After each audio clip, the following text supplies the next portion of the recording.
Devotio Moderna, or modern devotion, was a movement for religious reform, calling for apostolic renewal through the rediscovery of genuine pious practices such as humility, obedience and simplicity of life. It began in the late 14th century, largely through the work of Gerhard Groot, and flourished in the Low Countries and Germany in the 15th century, but came to an end with the Protestant Reformation. It is most known today through its influence on Thomas à Kempis, the author of The Imitation of Christ, a book which proved highly influential for centuries. Origins. The origins of the movement probably go back to the congregation of Windesheim, though it has so far proved elusive to locate precise origin of the movement. Broadly, it may be seen to rise out of a widespread dissatisfaction with the state of the Church in 14th-century Europe. Geert Groot was among many in being highly dissatisfied with the state of the Church and what he perceived as the gradual loss of monastic traditions and the lack of moral values among the clergy, and he sought to rediscover genuine pious practices.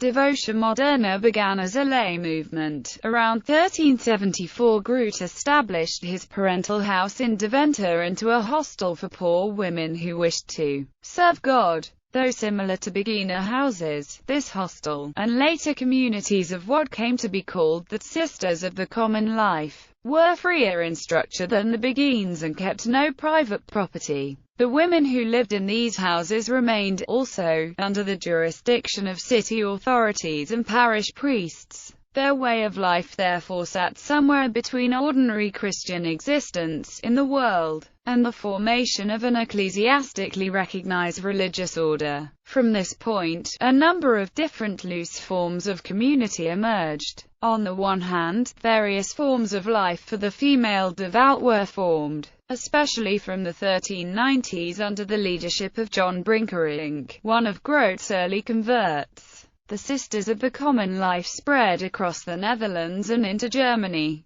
There were also, however, many houses inspired by the movement that were never formally attached to the Sisters of the Common Life, and may eventually have become Third-Order Franciscans or Augustinian nuns. Among male followers, the movement was given impetus after Groot's death in 1384 by Florence Radewins. He gathered like-minded laity and clergy into houses of communal living, eventually known as the Brethren of the Common Life, which numbered 41 by the early 16th century. The majority of members in these communities were priests or candidates for the priesthood. The few lay brothers, the familiars, usually carried out the menial tasks of cooking, cleaning and tailoring. These communities did not take vows, but led an austere life of penance, prayer, spiritual reading and work, most often the copying of manuscripts. In addition, the Brethren provided pastoral care and spiritual counsel to the sister houses, and at least some of the Brethren engaged in preaching. Groot's message of reform had also been aimed at clerics and priests, some of whom had joined the Brethren. In addition, though, under the leadership of Radewins, in 1387 some members of the Deventer house set up a new community at Windesheim, near Zwolle, and adopted the habit and rule of St. Augustine. Although living a cloistered life under vows,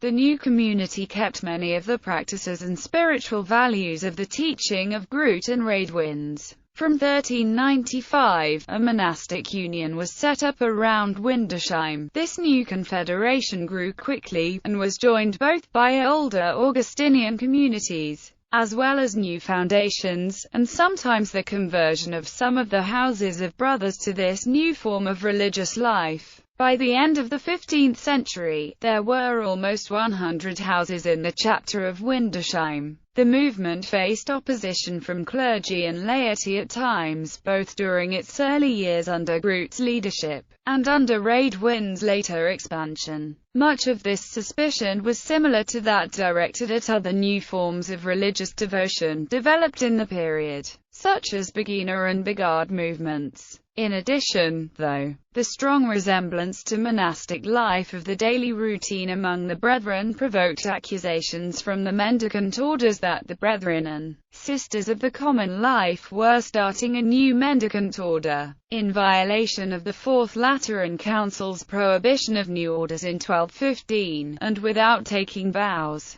The simplicity and devotion of the Devotio Moderna, though, seems to have lessened the force of many of these criticisms. It was especially prominent in cities in the Low Countries during the 14th and 15th centuries. Alongside its immediate impact, however, it was the writings of authors associated with the movement that gave the Devotio Moderna its wider European influence at the time, and its great subsequent influence. Decline. In the wake of the Protestant Reformation, the institutions of the Devotio Moderna declined rapidly. In Protestant territories, both the brother houses and the monasteries were dissolved, and most of the houses of the brethren, including the founding houses of Deventer and Zwolle, had disappeared by 1600. In Roman Catholic areas, some of the brother houses and houses of the Windesheim congregation survived until they fell victim to the secularizations of the 18th and 19th centuries. The most important members of the Windesheim congregation in Germany, St. Marienwald and Frenswegen, held out until 1809, when it was officially dissolved by the state. The last canon, Gerhard Tauber, left Frenswegen in 1815. The Imitation of Christ. The Imitation of Christ, often attributed to Thomas à Kempis, a brother of the common life, outlines the concepts of modern devotion, based on personal connection to God and the active showing of love towards Him. It influenced a number of saints such as Therese of Lisieux. By the late 15th century, the advent of the printing press increased the reach of the movement. The Imitation of Christ was printed in several languages by the end of the century. Techniques for prayer. The spiritual life of the Devotio Moderna followers was marked by focus on inner devotions and frequent short periods of meditation, especially before each new activity.